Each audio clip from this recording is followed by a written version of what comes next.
ადგილი, სადაც წუხელ ღამით 5 გასროლა განახორციელა ამ დრომდე დაუდგენელმა პირმა არის ერთ-ერთი ტურისტულად დასახლებული ადგილი. ეს არის ის ადგილი, სადაც სროლა მოხდა და ნატყუარები ეხლაც ეთყობა ამ სასტუმროს და კაზინოს შენობას, თუმცა მე მინდა ჩვენმა მაყურებელმა კარგად აღიქვას რა ადგილზეა საუბარი. აქ არის გთხოვ ოპერატორსთან გაჩვენოთ. წინ არის იუსტიციის სახლი, ხედავთ, აქ არის ორბის საცხოვრებელი კომპლექსები, სადაც უამრავი ტურისტი და აი ხედავთ, რომ არის განთავსებული რამდენიმე ერთეული სათვალთვალო კამერა. ეს არის შინაგან საქმეთა სამინისტროს კამერები. როგორც ჩვენ დავაზუსტეთ და გვიყვებიან თვითმხილველებიც, რომ აი სწორედ აქ მოვიდა თავდასხმელი ავტომანქანით და აქედან განახორციელა გასვლა. თუმცა ეს არ არის ყველაფერი. მე ვთხოვ კიდევ ერთხელ ოპერატორს უფრო კარგად ასაქმელი რო იყოს. აი ხედავთ ახლა ჩემს უკან კორპუსს და ამ კორპუსის უკან მდებარეობს აჭარის პოლიციის მთავარი სამმართველო და აჭარის საპატრულო პოლიციის დეპარტამენტი.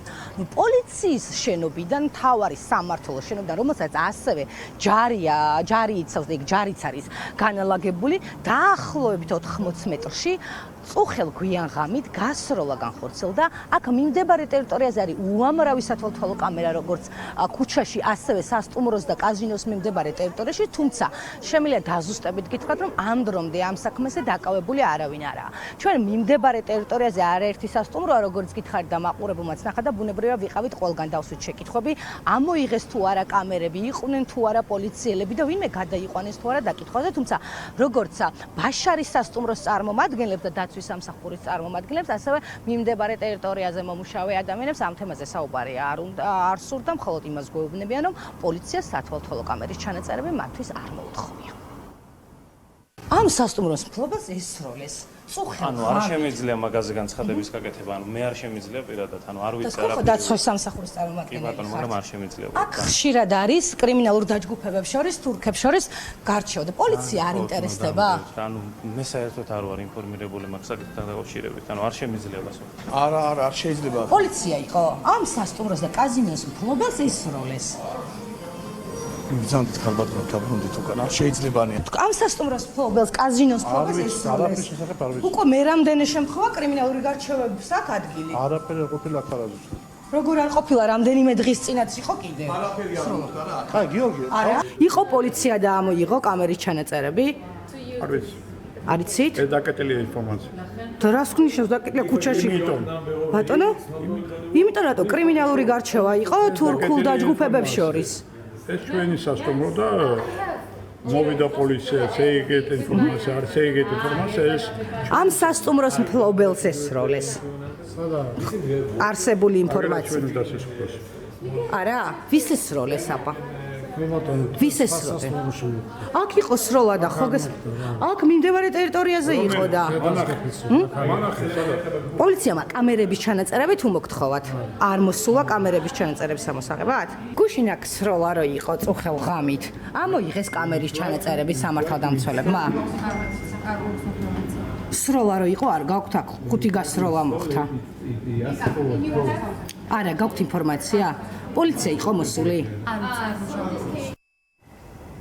კრიმინალური ავტორიტეტ დერქან ბაშირის შესახებ ინფორმაციას ჩვენ გვაწოდეს უფლებადამცველი თამაზ ბაკურიძე, რომელიც ამ თემასთან დაკავშირებით უკვე დიდი ხანია მუშაობს და მან ჯერ კიდევ გასულ კვირას თქვა ტელეპიროლთან საუბარში, რომ ეს პრობლემა იქმნებოდა ბათუმში, რადგან თურქი კრიმინალური დაჯგუფების წარმომადგენლები ხშირად მიმართავენ ეგრეთ წოდებულ საქმის გარჩევებს და არაერთი გასროლა ყოფილა, უფრო მეტიც ბოლო წელიწადნახევრის განმავლობაში 7 გარდაცვლილია და მხოლოდ ერთი საქმეა ამ დრომდე გახსნილი. თამაზ ბაკურიძე ამბობს, რომ ეს ყველაფერი დასაწყისია და თუ დროულად არ იმოქმედებს შესაბამისი უწყებები, გაცილებით მძიმე რეალობის წინაშე დადგება ბათუმი. მოსალოდნელი იყო ჩვენ ამის შესახებ თქვენ ეთერშიც ვისაუბრეთ რამდენიმე დღის წინ, როცა მკვლელობა მოხდა ბათუმის ცენტრში. სხვათა შორის ესეც ბათუმის ცენტრია, აი 200 მეტროა ზღვამდე, ხო? აქ ძალიან ბევრი ტურისტი დადის. არანაკლები ადგილი ვიდრე სადაც მოხდა. თან ეს არის ზუსტად ის სასტუმრო, რომელიც ეკუთვნის დერქან ბაშირს და რომელზედაც მე ვთქვი, რომ აცე იქ გაგრძელდება მეთქი. და წუხელი არ დააყოვნა და წუხელი აქ ადამიანმა ღამე მანქანის ესე იგი წინა მხარე ჩამოწია ფანჯარა და ქუჩიდან დაუწყო სროლა. ამიტომ მე ვფიქრობ, რომ ეს აუცილებლად უნდა აღიკვეთოს და აღკვეთის ერთადერთი საშუალება არის, რომ ჩვენ დერქან ბაშირი უნდა გავაძევოთ. კრიმინალია და ძებნილი, იმიტომ რომ ფაქტია, რომ ვიღაცებს დერქან ბაშირის მოშორება უნდა.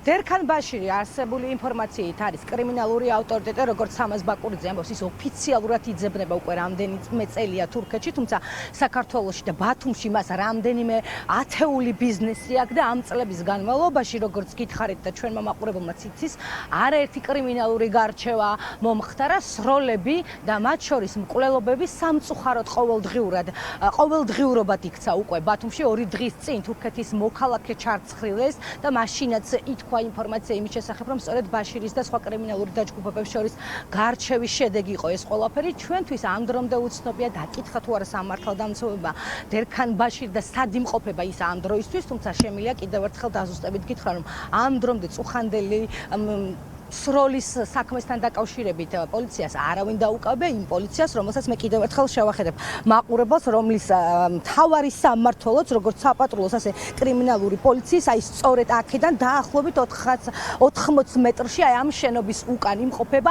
არც ერთი უწყება ამ დრომდე არ ავრცელებს ინფორმაციას იმის თაობაზე, როგორ ახერხებენ კრიმინალური სამყაროს წარმომადგენლები ქვეყანაში შემოსვლას და ესე თავისუფლად გადაადგილებას. ჩვენ რამდენიმე დღეა ვცდილობთ ამაზე მოვიპოვოთ როგორც შინა გასაქმეთა სამინისტროს, ასევე სახელმწიფო უსაფრთხოების სამსახურის კომენტარები, თუმცა ორივე უწყება დუმს და მხოლოდ ის ინფორმაცია ვიცით, რომ ბათუმში დღისითაც და ღამითაც უბრალოდ შეიარაღებული მკვლელები თავისუფლად გადაადგილდებიან და მანქანებიდან ისვრიან და ადამიანებს კლავენ.